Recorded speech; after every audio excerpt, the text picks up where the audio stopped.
you are. All right, anything you say can and will be used against you. So just keep that in mind. Emphasize the will, right?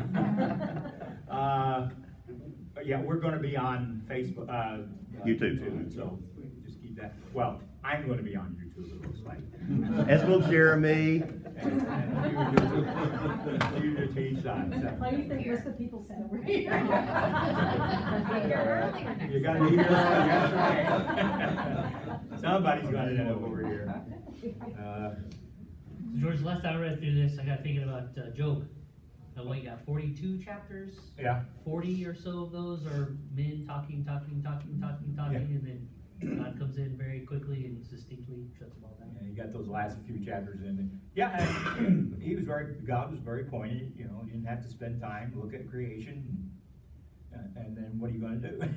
Yeah. Nothing, and that's, I think, the importance of looking at creation is that, can you do, there's the old joke where a guy says,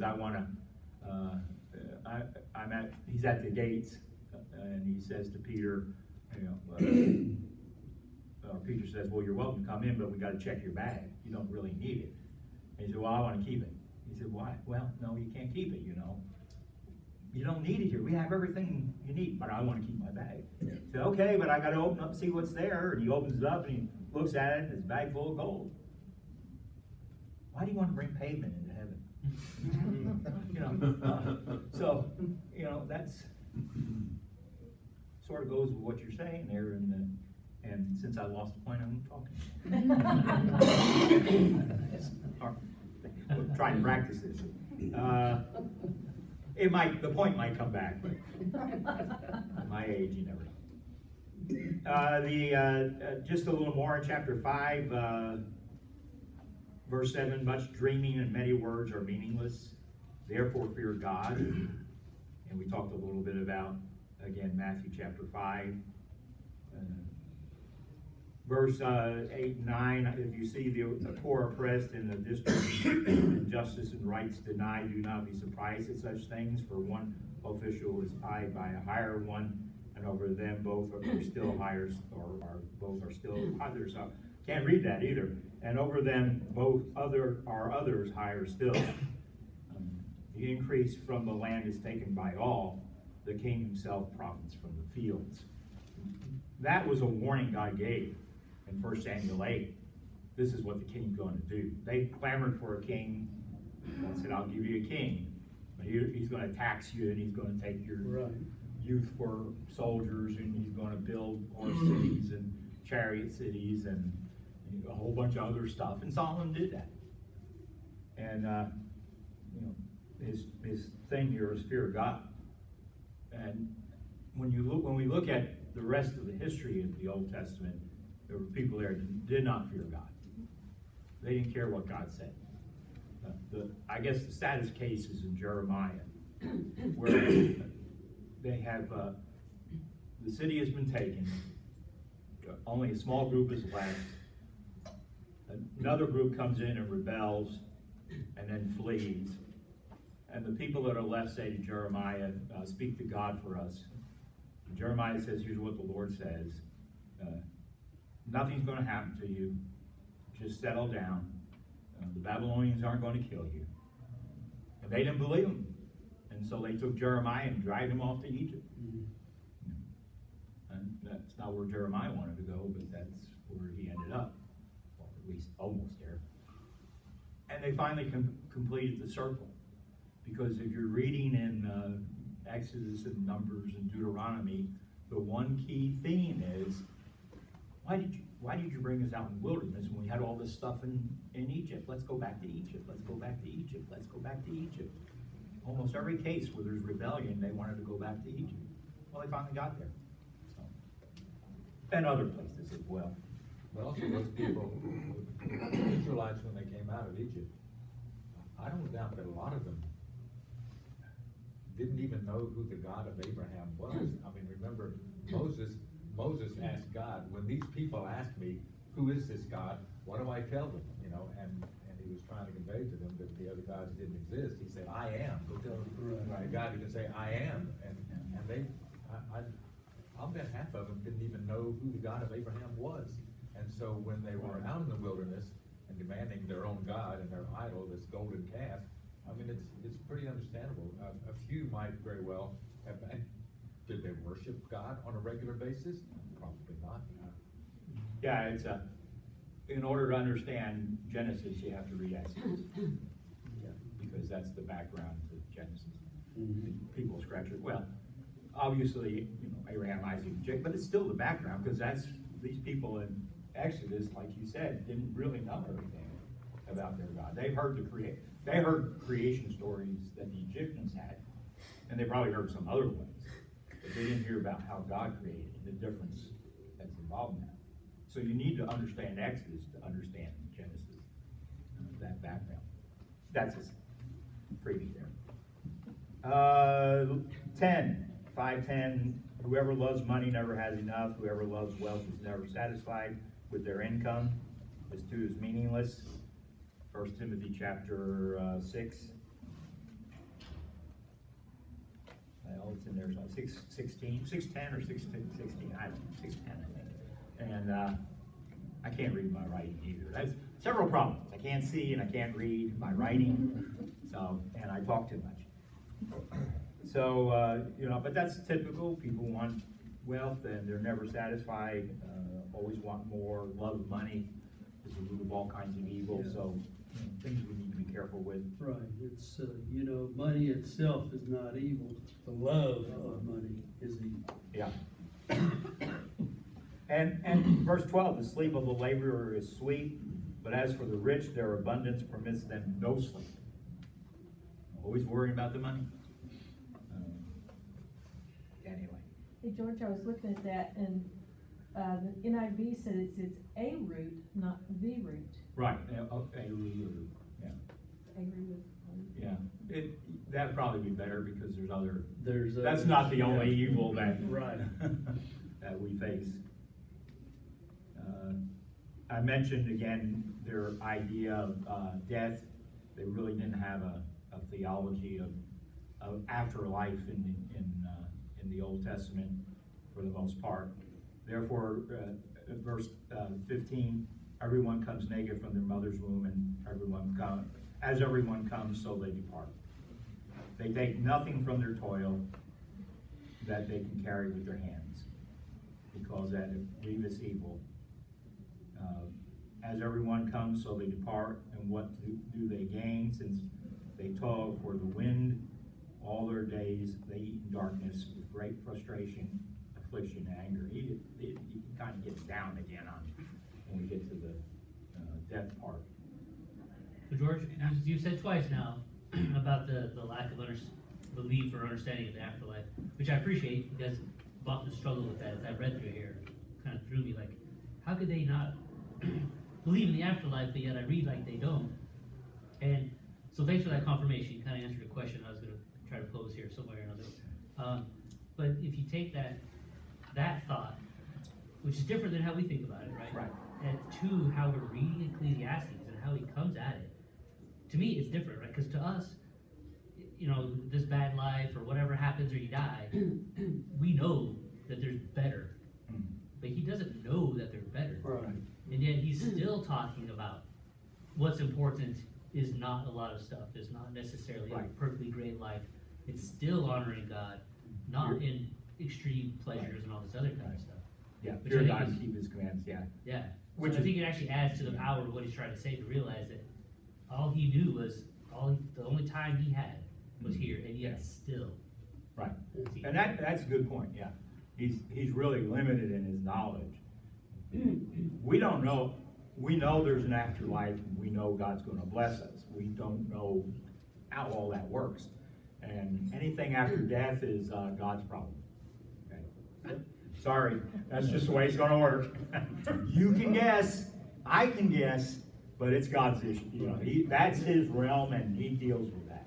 So there are things I think will happen, but that's just opinion.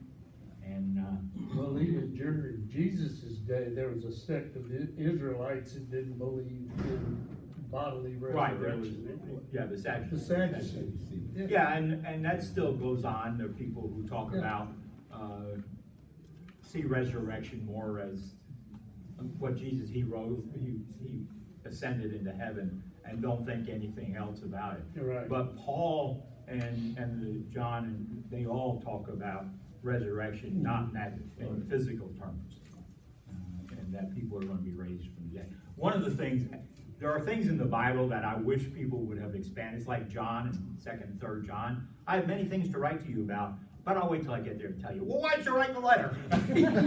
Just let me. Yeah, and then we put it in the Bible, and there's nothing there. You know? So, and it's and I think it's the same way with somewhat after death. Right. We'd like a little more information on some of those things, but well, that's what faith is all about. Let's look at, we got a few minutes yet, 18 through 20. This is what I have observed to be good, that is appropriate for a person to eat, drink, and find satisfaction in their toilsome labor under the sun during the few days of life God has given them. There's another idea from the Solomon, what Nathan brought up, right? A few days, kind of not looking anywhere beyond. Moreover, when God gives someone wealth and possessions, the ability to enjoy them, to accept their lot and be happy in their toil. This is a gift of God. They seldom reflect on the days of their life, because God keeps them occupied with gladness of heart. There's a little bit of a positive thing.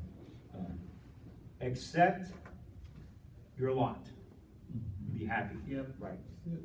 In your toil. Be content. And it's a gift from God. And then God keeps them occupied with gladness of heart. Sure. And so it's how you look at things. And I'm not perfect. I can write the best of them. So with working, but we have to understand that really, if we're doing a job and we kind of like it, let's just be thankful to God about it. That's and even if we don't like it, God has still blessed us. Right. We have a job. We have a family that supports us, or however some of those the situations are. Let's see. The grade comes up again in chapter 6, verse 6. Do not all go to the same place. Animal, man, all go to the same place. So, No view of the afterlife. no view of that. Do dogs go to heaven? Do cats go to heaven? And both of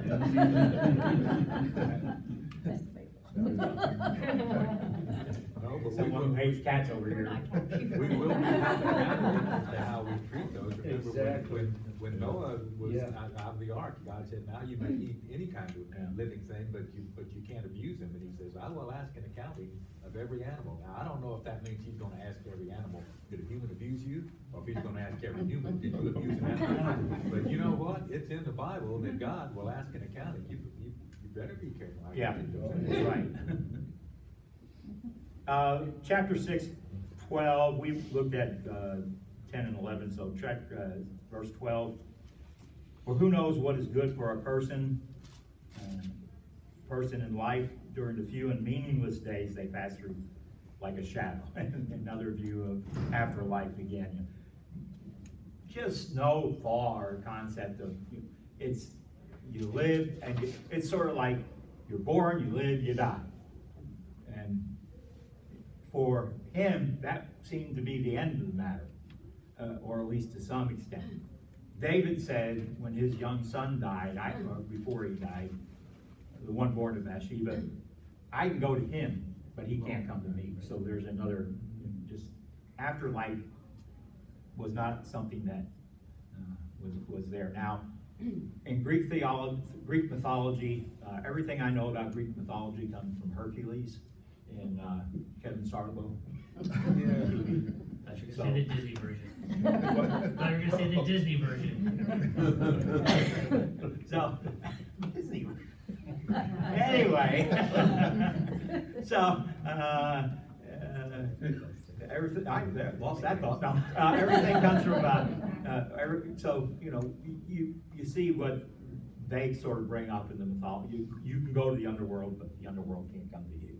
That was sort of, and I think that's what Greek mythology does teach, but it's kind of interesting. But wouldn't it be true that if they're dealing with the vanity of life, they would stop when life ends, rather than go on beyond That's into very good, eternity? yeah.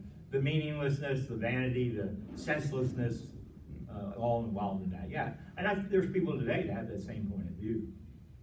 You know, where I'm gonna live, get everything out I can. Last one left, the one with the most toys wins, you know, type of thing.